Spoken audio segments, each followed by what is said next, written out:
Bonjour à tous. Ça y est, merci. Alors, avant de commencer, bon, ça me permettra de gagner du temps.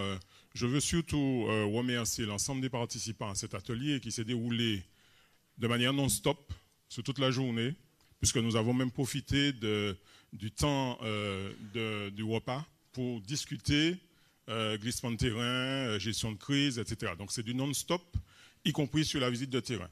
Et donc, remercier aussi non seulement les participants, puisque nous avons eu des élus de Fort-de-France, bien sûr, M. Boulanger, c'est passé dans la salle.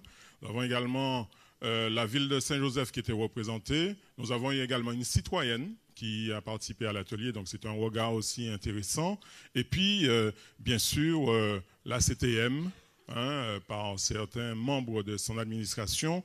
Et puis, surtout la co-animation. Je remercie Bernard Guézot, Cécile Laclette, je ne sais pas si elle est là.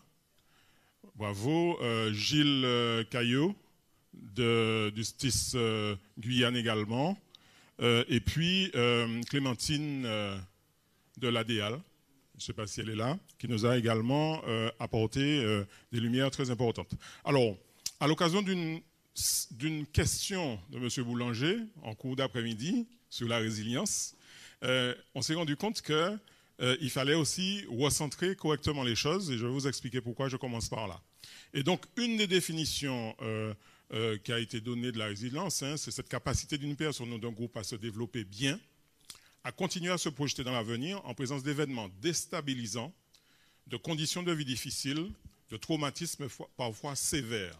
Ce qui va nous conduire, effectivement, et c'est autour de ça que nous avons structuré donc, la présentation, ce qui va conduire à relever un certain nombre de défis, faire le deuil d'un certain nombre de choses, de biens, de modes de vie, etc., mais également innover, faire également, donner également de l'importance, et j'ai envie de dire particulièrement importante, à la dimension humaine. Alors, l'objectif de l'atelier, c'était à partir de regards croisés sur les retours d'expérience sur le glissement de terrain de Cabassou à Rémy-Montjoly, qui s'est produit le 19 avril 2000, et le glissement de terrain de Montcalbas à Fort-de-France, le 2 mai 2011, de faire émerger un certain nombre d'éléments importants pour cette résilience des populations et de nos sociétés, mais également des acteurs de la crise. Donc nous sommes partis effectivement de la présentation de deux cas d'espèce.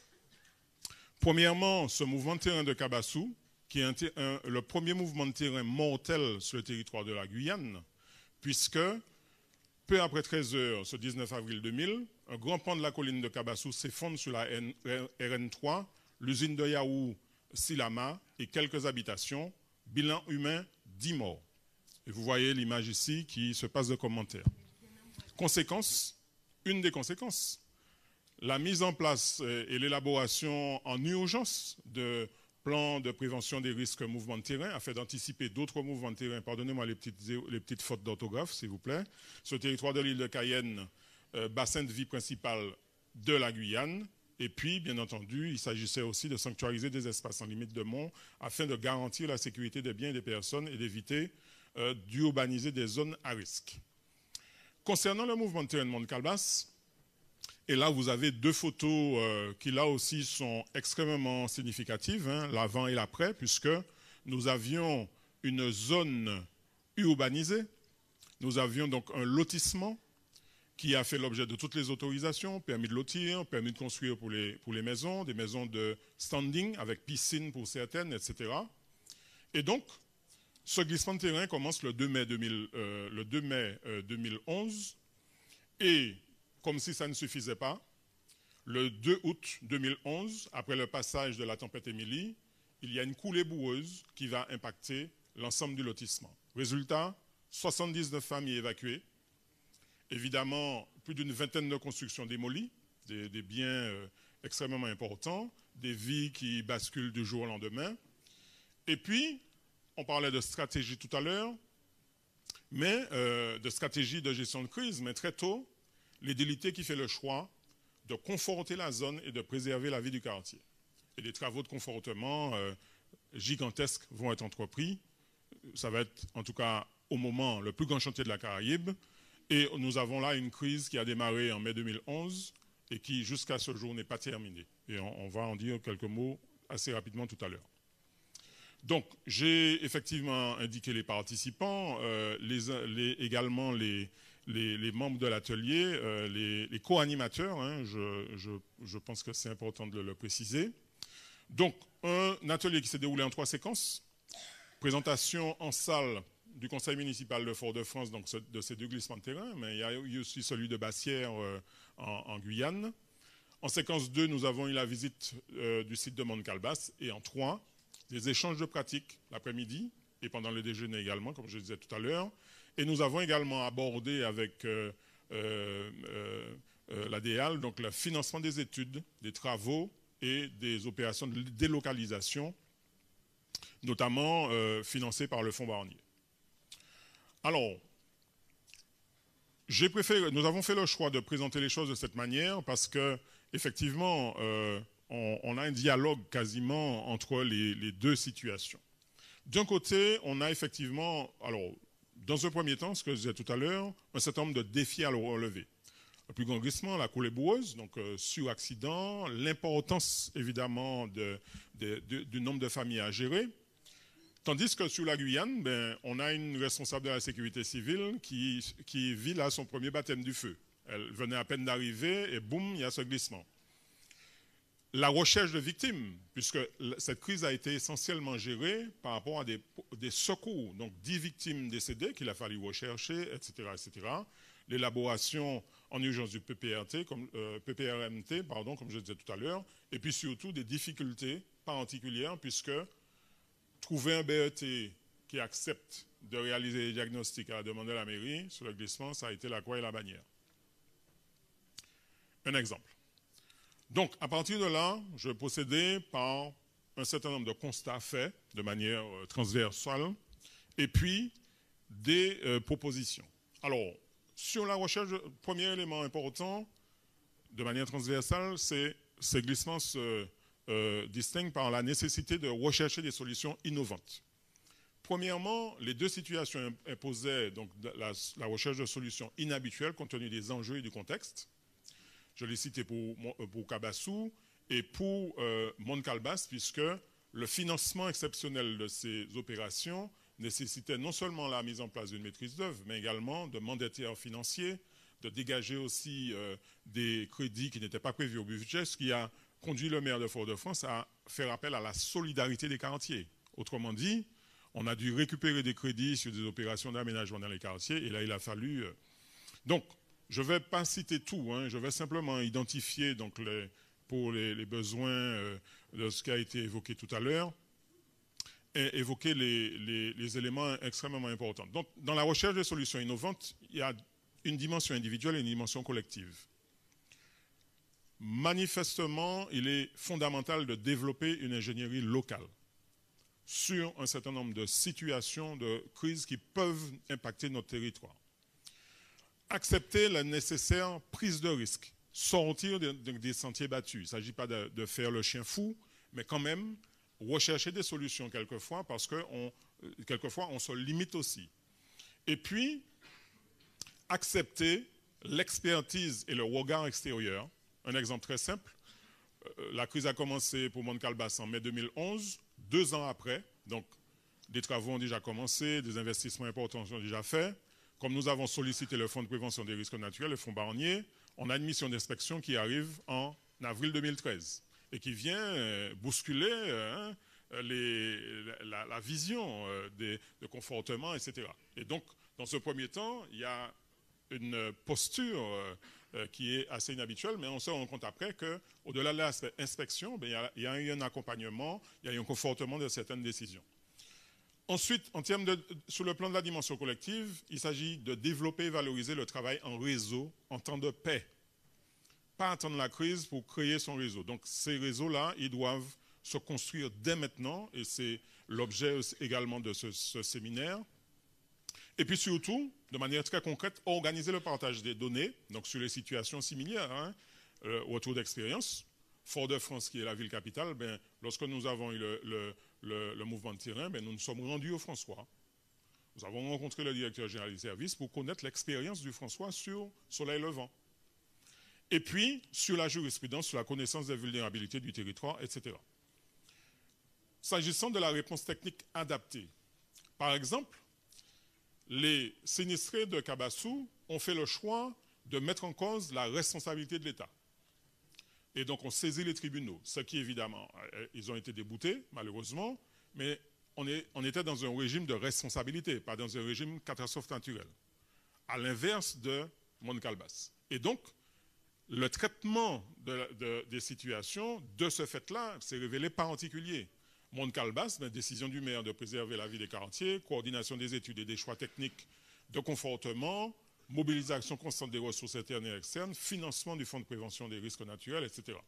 Tandis que Kabassou, puisque la responsabilité de l'État a été mise en cause, l'État a carrément décidé de faire une voie de contournement de toute la zone.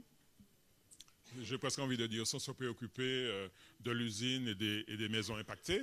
Et donc, puisque sa responsabilité a été mise en cause et qu'elle n'a pas été reconnue, il a simplement géré les choses différemment, en faisant d'ailleurs le détournement de la voie passer sur une zone marécageuse, avec des coûts importants, mais en tout cas, il s'est dit, bon, puisque c'est comme ça, moi je gère mes affaires à ma manière.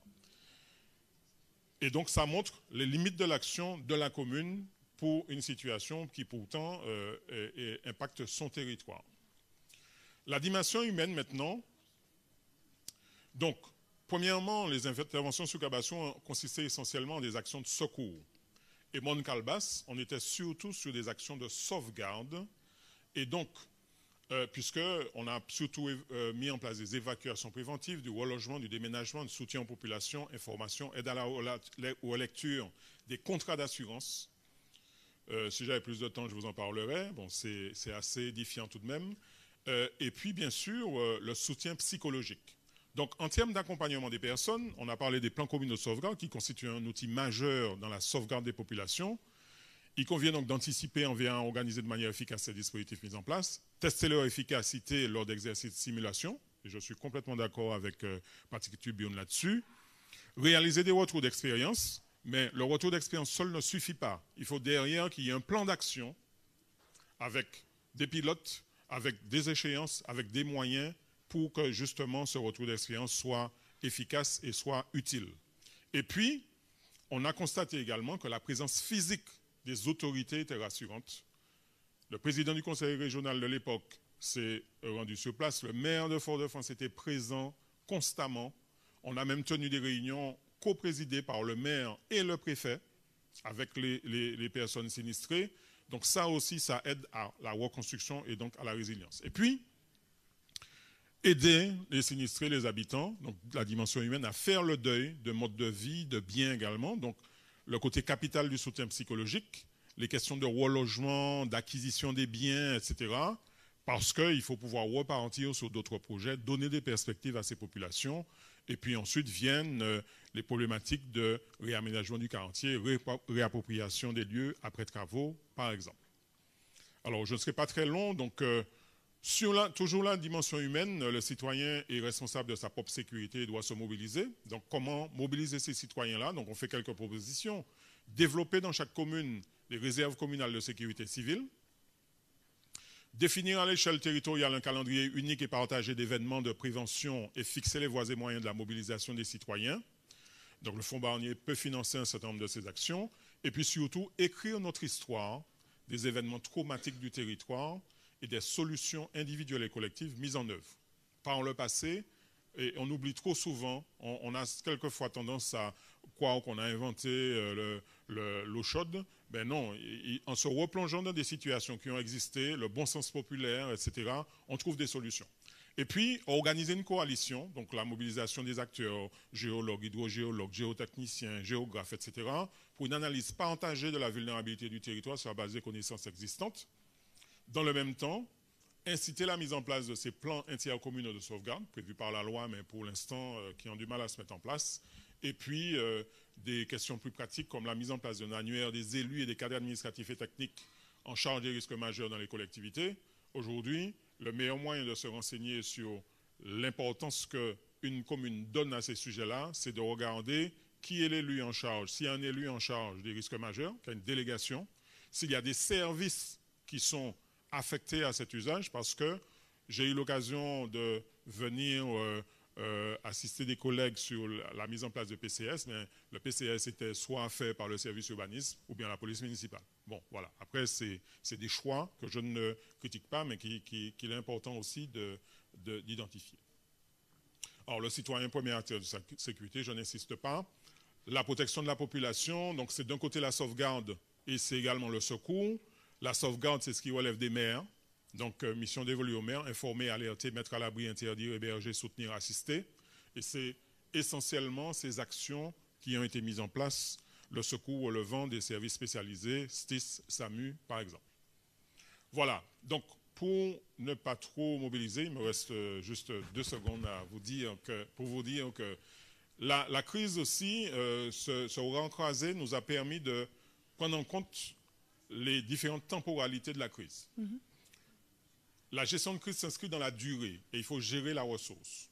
Mais en même temps, c'est toujours le dialogue entre l'homme orchestre et le chef d'orchestre. L'homme orchestre, c'est celui qui va tout seul jouer de tous les instruments. Évidemment, il va jouer, on ne peut pas être spécialiste de tout, hein. On va se fatiguer aussi à la longue. Tandis que le chef d'orchestre, il prend de la hauteur, il crée de l'harmonie, justement, et il fait justement une diversité d'acteurs jouer au même rythme et en harmonie. D'accord? C'est ça qui fait toute la différence. Les phases de la crise sont importantes. La phase d'urgence, la post-urgence, le retour à la normale.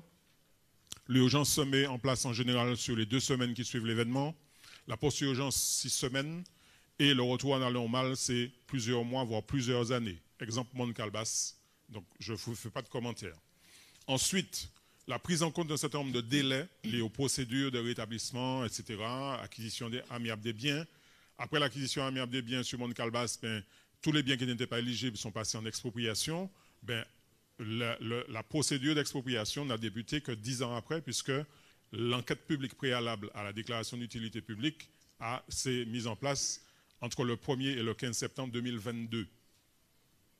Donc vous imaginez, je ne fais pas de commentaires non plus. Et puis, la prise en compte du délai de réorientation des espaces qui ont été dévastés, donc pour Kabassou, pour également le réaménagement des sites, etc. Enfin, la pratique du RETEX, retour d'expérience, ou REX comme on dit, c'est bien sûr écrire cette histoire dont j'ai parlé tout à l'heure, les traumatismes vécus, les solutions individuelles et collectives mises en œuvre, les pratiques résilientes, donc sous l'aspect identité et culture, la valorisation de la mémoire des événements, l'identification des points forts et points faibles de nos territoires et des populations, leur niveau d'acceptation du risque. On parlait du village de Camopi, par exemple, qui est habitué aux inondations. Ils se sont faits à ce risque-là. Et disent, mais non, pourquoi vous inquiétez? Il n'y a pas de souci, l'eau est montée, elle va redescendre. Et tout le monde est surpris par cette zénitude de la population, mais qui a intégré ce risque-là. Et puis, il est important d'éduquer, donc de tirer les enseignements de la gestion des événements, de l'expérimentation de solutions, préparer les jeunes générations à faire face à des événements déstabilisants, faire émerger une génération de risque managers, n'est-ce pas?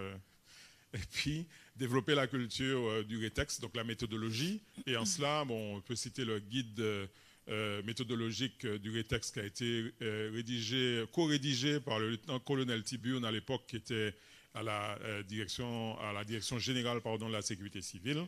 Voilà des éléments qui sont extrêmement importants et qui peuvent servir. Enfin, je terminerai par cette citation de Rita Mae Brown, injustement attribuée à Albert Einstein. La folie, c'est de croire qu'en faisant encore et encore les mêmes choses, on peut obtenir des résultats différents. Super. Et puis, quelques photos de cette visite de terrain avec l'ensemble des participants que je remercie grandement pour leur état d'esprit, leur contribution à nos échanges. Merci, Monsieur Maurice Fernet. Vous avez parlé pendant 20 minutes, c'est très intéressant. Juste une question, le meilleur niveau pour vous d'action, c'est quoi? sur ces questions-là? Alors, tous les niveaux sont importants. C'est-à-dire que le niveau qui se trouve en première ligne, c'est la commune le plus souvent, Voilà. parce que c'est l'administration de proximité. Et les habitants ont besoin de référents, ils s'identifient à leurs élus, etc. Maintenant, la commune n'agit pas seule. Des questions? Oui. Attendez, je vous emprunte votre micro, pardon. Attends, 2 secondes. J'arrive 2 secondes. Donne d'abord la parole. Merci, bonjour et merci pour le travail que vous avez fait.